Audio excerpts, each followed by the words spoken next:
राम राम देवियों और सज्जनों। हम लोग 35वीं रामायणी पर चर्चा कर रहे थे और बात हो रही थी कृत्रिमता की। कबीर बता रहे हैं क्या क्या कृत्रिम है।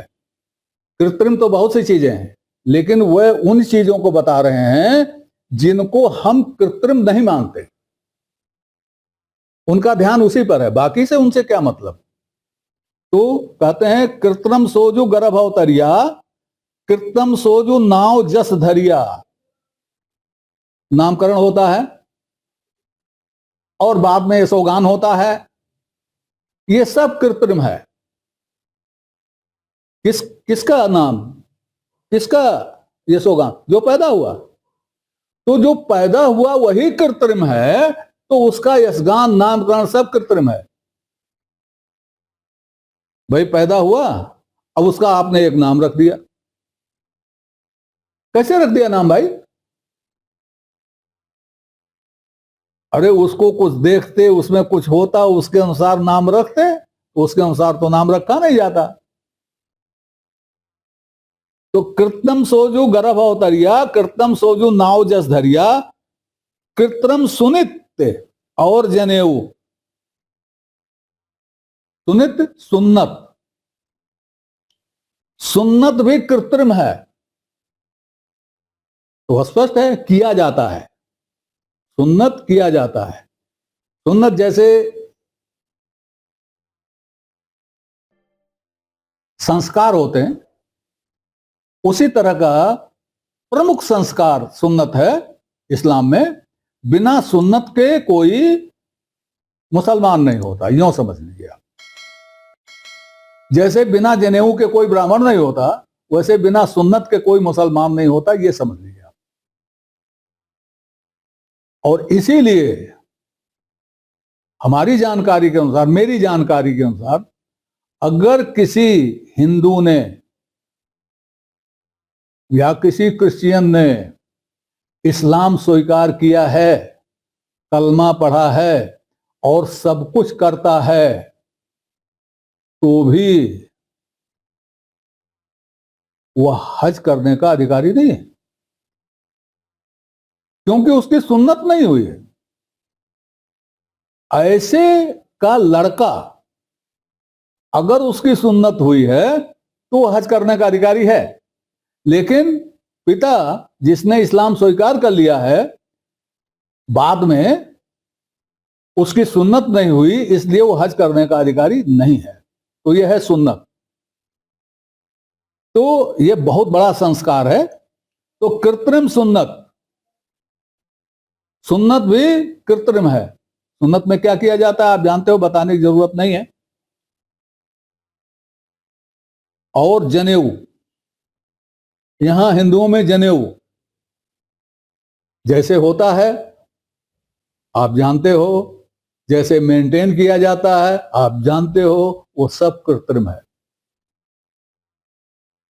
उसमें वो कोई स्वभावगत नहीं है, कृत्रिम है। हिंदू तुरुक न जाने भेऊ, हिंदू और तुरुक दोनों भेद की बात जानते ही नहीं। वह केवल क्या जानते हैं? करतूत, व्यवहार, क्रियाकलाप, ये जानते हैं, जिसको हम बड़े अच्छी भाषा में संस्कृति कह दें तो उसमें सब समाहित हो जाता है। उसे वो जानते हैं, परंपरा को जानते हैं, संस्कृति को जानते हैं, लेकिन भेद जो है, रहस्य जो है, कर्म का और करीम का रहस्य नहीं जानते। दोनों नहीं जानते, न हिंदू जानता है न तुर्क जानता है। अब यहां पर तुरुक क्यों कहा गया है, इस पर विचार कीजिएगा। कबीर वाणी में कहीं भी आपको मुगल नहीं मिलेगा, और अगर कहीं मुगल मिलता है तो समझ लीजिए कबीर की वाणी नहीं है। एक, कबीर वाणी में कहीं मस्जिद नहीं मिलता। अगर कहीं मस्जिद दिखाई देता है तो आप समझ लीजिए कबीर की वाणी नहीं है।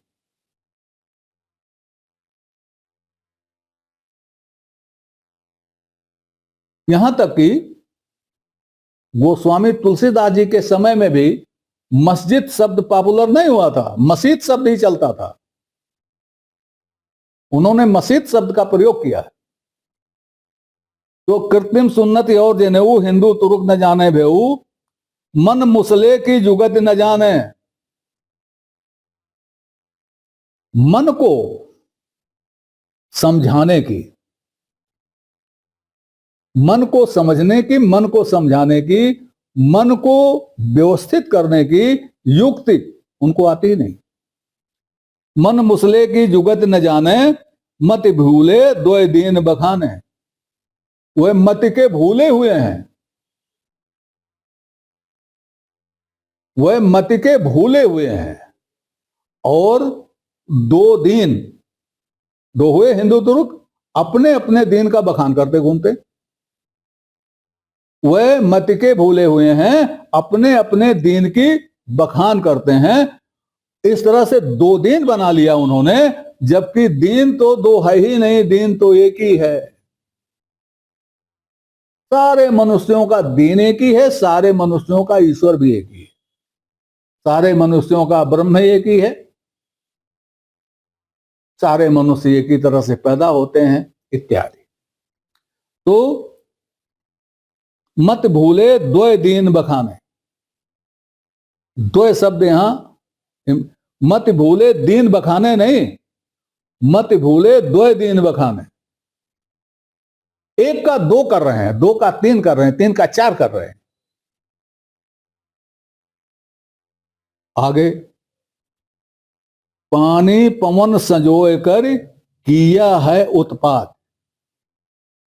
नमस्कार देवियों और सज्जनों, चैनल का नया अंक प्रस्तुत करते हुए मैं इन सभी दर्शकों का आभार व्यक्त करता हूं जिन्होंने चैनल को सब्सक्राइब किया, लाइक किया और जिनके प्रोत्साहन से चैनल नई ऊंचाइयां छू रहा है। नए दर्शकों से अनुरोध है कि वो कृपया पूरा अंक देखें, चैनल को सब्सक्राइब करें और अपनी लाइक दें, समय समय पर अपनी जिज्ञासा भी प्रकट करें।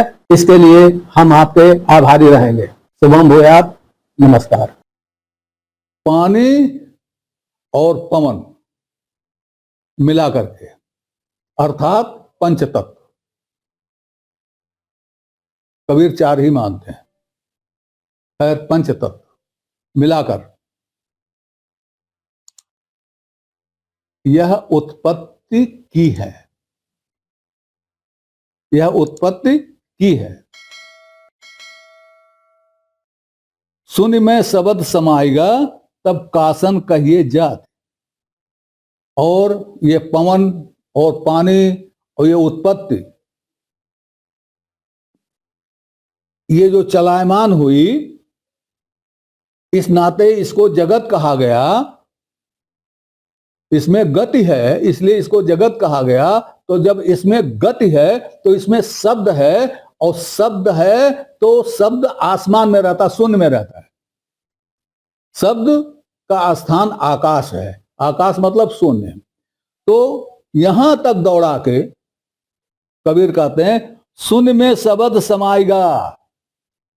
जब ये सब जो गोरख धंधा चल रहा है, ये जितना बताए आए हैं वो और जो नहीं बताए आए हैं वो भी, जब सब शून्य में समा जाएगा, हमारी जो भी कार्रवाई हो रही, कार्य हो रहा है, सब शब्द है,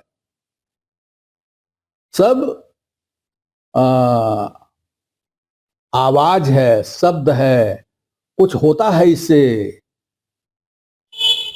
ये स्फुरण है। तो जब स्फुरण शून्य में समा जाएगा, एक समय आएगा जब स्फुरण शून्य में समा जाएगा। किसका स्फुरण? धरती का नहीं, हमारा स्फुरण, हमारा स्फुरण, आपका स्फुरण, उनका स्फुरण जो है वो जब समाप्त हो जाएगा, तब कबीर पूछते हैं तब कासन कहिए जात। तो किससे उसकी जात कहोगे? वो जो समा गया उसकी जात किससे कहोगे? उसको कैसे अलग करोगे? कर पाओगे? तो अभी क्यों अलग किए हो? ये कहना है तर्क देते देते कबीर ने हमको यहां तक पहुंचाया कि जब हमारा स्फुरण, ये जो हम बोल चाल रहे हैं, हम देख रहे हैं, किसी को भला करें, किसी को बुरा करें, जितनी जितनी भी कार्रवाइयां हम कर रहे हैं और जितनी कार्रवाइयां आप कर रहे हैं और जितनी कार्रवाइयां प्रकृति कर रही है, ये सब शून्य में समा जाएगा। कब? और जब हम शून्य में समा जाएंगे तो सारी कार्रवाइयां समाप्त हो जाएंगी। जिनकी कार्रवाइयां चल रही हैं, लेकिन हमारे लिए तो समाप्ति हो जाएंगी। तो जो समाप्त हो जा रहा है, स्फुरण शब्द में समाहित होता जा रहा है, आकाश में शून्य में समाहित होता जा रहा है, इसको आप किस जाति का बताओगे? ये जो स्फुरण समाप्त हुआ अब तक के आकाश में, कितनी जातियों का कितना था, बता सकते हो क्या? तो सब एक ही में समा गया। तो काहे का वर्ण, काहे का जात, काहे का हिंदू, काहे का मुसलमान? मैं समझता हूं कि ये रामायणी स्पष्ट हो गई है। हाँ, एक चीज मैं फिर याद दिलाता चलूं, ये सारी रामायणियां बीजक रामायणी में उपलब्ध हैं, या तो ऐसे ही उपलब्ध हैं या इनकी दो पंक्तियां कहीं हैं, दो पंक्तियां कहीं हैं, लेकिन हैं उपलब्ध सब। मैंने जो इनकी व्याख्या की है, कबीर ग्रंथावली की जो व्याख्या की है, उसमें मैंने प्रत्येक रामायणी में यह दिया है कि इस रामायणी, यह रामायणी बीजक रामायणी से कहां तक मिलती है, किस रामायणी से मिलती है, और कितनी पंक्तियां कहां हैं, कितनी पंक्तियां कहां हैं, ये भी मैंने उसमें लिखा है। तो बीजक रामायणी पर हम लोग विचार कर चुके हैं।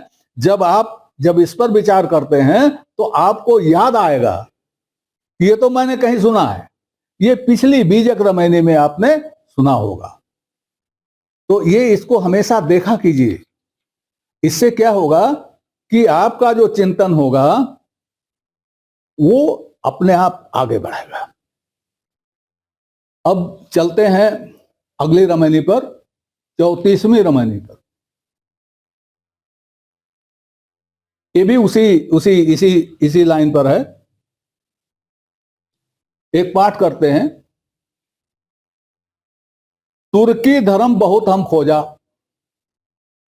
बहु बाजगर करें ये बोधा, गाफिल गर्भ करें अधिकाई, स्वार्थ अर्थ बधाएं ये गाई, जाको दूध धाई कर पीजे, ता माता को बद क्यों कीजे, लहुरे थके दुह पिया खीरो, ताका अहमक भके शरीरो, बेअकली अकल न जाही, भूले फिरें ये लोए, दिल दरिया दीदार बिन भिस्त कहां ते होए। अब पीछे आप देखा है दुई दीन बखाने।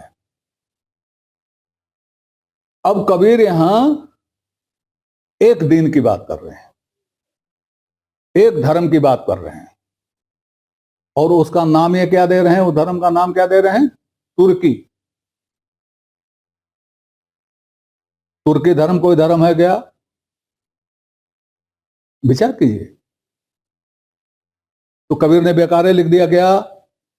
विचार कीजिए, क्यों लिखा तुर्की धर्म? इसलिए तुर्की धर्म लिखा कि कबीर उसको इस्लाम मानते ही नहीं। जो व्यवहार हो रहा है उसको कबीर इस्लाम मानते ही नहीं। वो कहते हैं, पीछे आप देखा है, वो कहते हैं भेद जाना नहीं, करीम को करतूत कर दिया।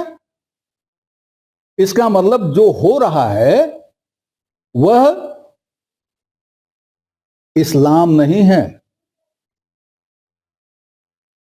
जो हो रहा है वो इस्लाम नहीं है, इस्लाम का भेद ही नहीं जान पाए। तो अब जो हो रहा है उसकी बात कबीर कर रहे हैं। तो जो हो रहा है वो इस्लाम नहीं है, तो कबीर उसको क्या कहें? तब वो उसको कहते हैं तुर्की धर्म, तुर्क लोगों का धर्म।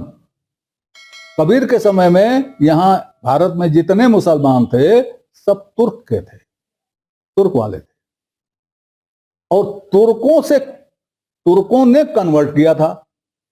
तो जैसे नियम होता है कि जिस गुरु ने शिष्य बनाया, शिष्य उसी नाम से जाना जाता है। तो जिसने कन्वर्ट किया उसने जो नाम दे दिया उसी नाम से जाना जाता है।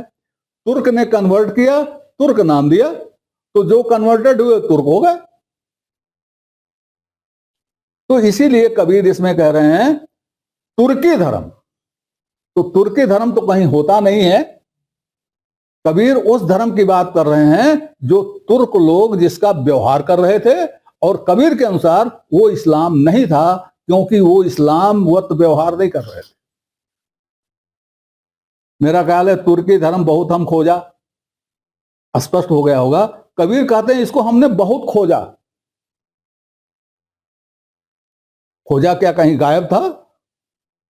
गायब नहीं था, बहुत देखा इसको, व्यवहार में देखा, प्रैक्टिकल देखा, और उसको देखने के बाद तब वो जो कह रहे हैं उसको आप समझिए। वो कह रहे हैं बहु बाजगर करें ये बोधा, जिनको इसका बोध है, जो कहते हैं कि हम इसे जानते हैं, वे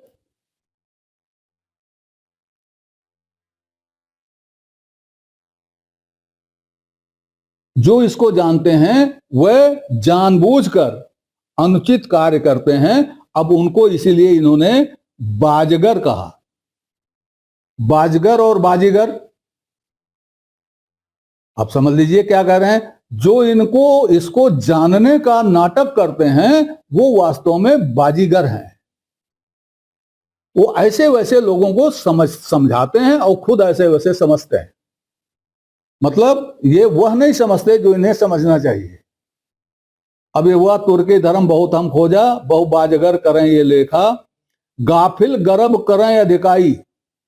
ये गाफिल लोग, गाफिल आप समझ रहे होंगे, असावधान लोग बहुत ज्यादा गर्व करते हैं, हमेशा तने तने रहते हैं, अपने धर्म के नाम पर तने तने रहते हैं। गाफिल गर्भ करे अधिकाई, स्वार्थ अर्थ बधाई एक गाय।